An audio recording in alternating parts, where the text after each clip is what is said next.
Welcome back to the channel, everybody. It's a beautiful day here in South Carolina. Uh, I am actually getting ready to pick up a load and go to Florida. So the next video will be shot in Zephyr Hills, California.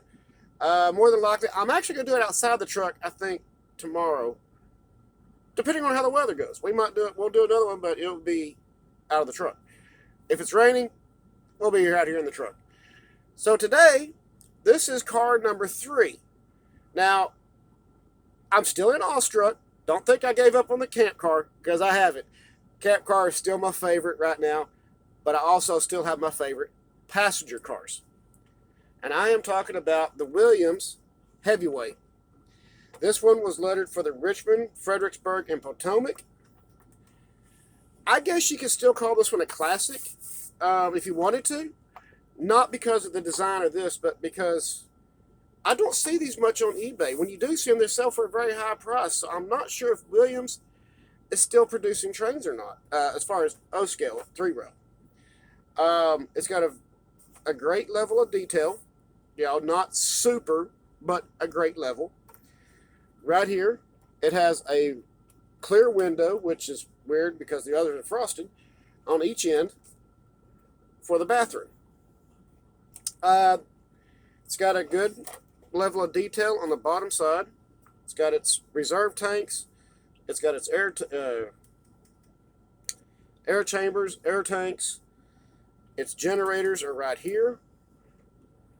It's got its, of course, lobster claws. And as I told y'all before, once I get a bigger layout, we get moved into our new home, then at that point, I will wind up going with Katie all the way. Center wheel pickups are very nice. I'm not really too worried about whether or not it actually lights up or not. This car right here, I actually bought it to use as a template for building my own and going to a 1950-60 style true modeler's O-scale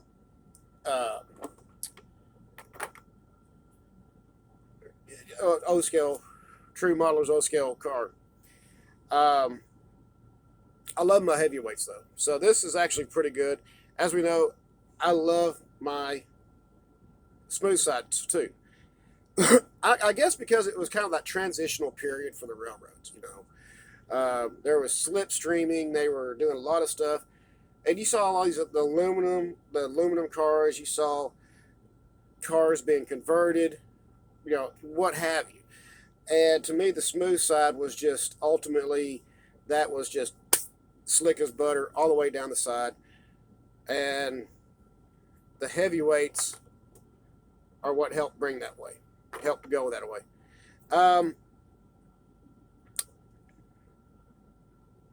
Other than that, the lettering on this car, I'm not a big fan of orange or yellow. I may wind up I apologize about that. My phone was ringing. I'm not a big fan of road names like this. I know this was probably an actual railroad, probably a branch line, something like that. I'm not really going to do a lot of changes on this car. I may re-letter it. I may re-letter it for the Santa Fe or the Southern Pacific.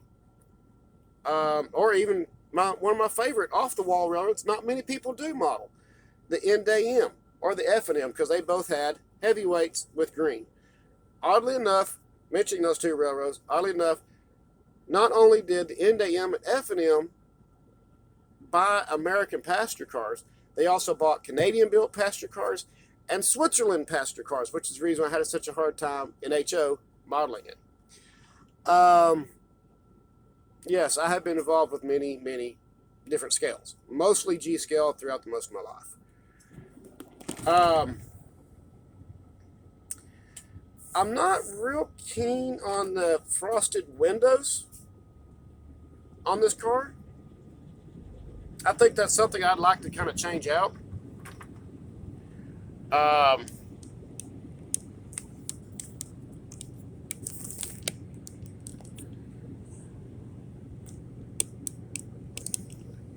Oh man, this stand ain't working right. Okay, well, whatever.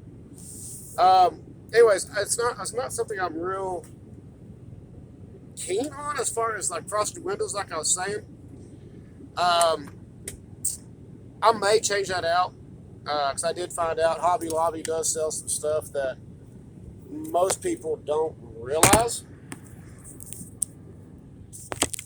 And stupid, stupid holder. Okay, that's just not going to work with that holder. Um, hold on 1 second here. For some reason, I have got an issue with my holder.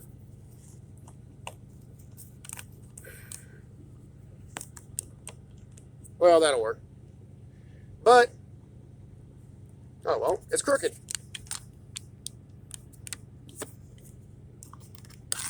I have so got to get me a new camera and just quit using my phone. Okay, that'll work. Anyways, like I said, not a big fan of that. So I did find out Hobby Lobby sells some plastic that you can buy that's clear. And it is used for modeling on the dollhouses, which they sell it in a sheet. And I don't know, I may go in and see about maybe possibly putting some people in here, or at least detail the inside a little bit.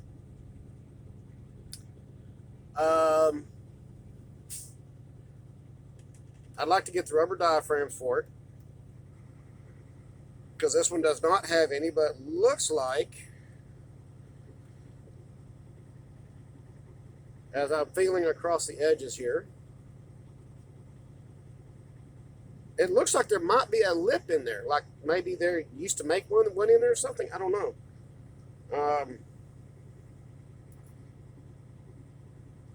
It's on both ends. I mean, there is a plastic little simulation of a diaphragm right there. Huh. I don't know. I'm going to have to find out. But that is my Williams O-scale 70-foot heavyweight. One of the things that will take place on this one, if I do letter at Santa Fe or NDM, is it will get a black roof. Black, maybe silver. I'm going to take a look at some photographs because these were many, many different colors. But I kind of really like the Santa Fe and Southern Pacific, but also like my south of the border trains, as most people like to call them. So yeah, there's that. Anyways, the other thing I wanted to talk about is I have mentioned on many occasions my father's layout around the wall, Paul Kepner's around the wall layout. And I keep talking about this one particular scene with the coal mine. And in one video, I did kind of give a brief description of it. So my wife and I got to talking about that, and she thought it was actually kind of cool that I was wanting to recreate that particular scene until she saw the price of the track. And then she said, why don't you use this fast track? There's nothing wrong with fast track if you want to use it. I'm not going to use tubular other than maybe for a test piece or something like that that I can set up to test locomotives, test cars, test lighting, stuff like that. That I will do.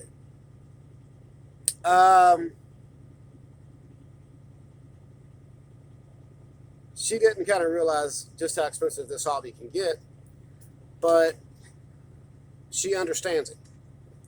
And the reason why I say she understands, my wife and I have known each other since the second grade. And she knows that trains has always been a big part of my life. So she's not downing me for it. She just kind of doesn't understand it. However, I would like to try to get her involved with doing the scenery. My wife, many years ago, all the way through middle school, she used to win art competitions. And so she's very good at what she does, and she hasn't done it in many years. Being a mom and raising children and our kids, at schools and stuff like that, she just hasn't had a lot of time to do stuff like that. And I'd like to get her involved with doing that because she's very good. I'd like to see my wife return to doing it, doing stuff like that, doing artwork and stuff. I know that was completely off subject, but I just wanted to get that out there because she was an awesome artist at a very young age. And I believe she still can do it just for a little bit of time and something to kind of help her relax a little bit. As always, people, if you like what you heard here today, please hit like and subscribe. If you get any comments, please drop comments. I love comments, whether good or bad. Okay, if I'm doing something bad, help me correct it. If I'm wrong with something I've said about one of these rail cars, let me know. Yeah, I love to learn, so that's pretty cool. That's a good thing. Anyways, people, as always, please hit like and subscribe if you liked it. If not, hey, give me a thumbs down. Tell me why. I like to know why and what I can do to make it better. As always, take it easy, keep the shinies up, and rubber down. I will see you on the road.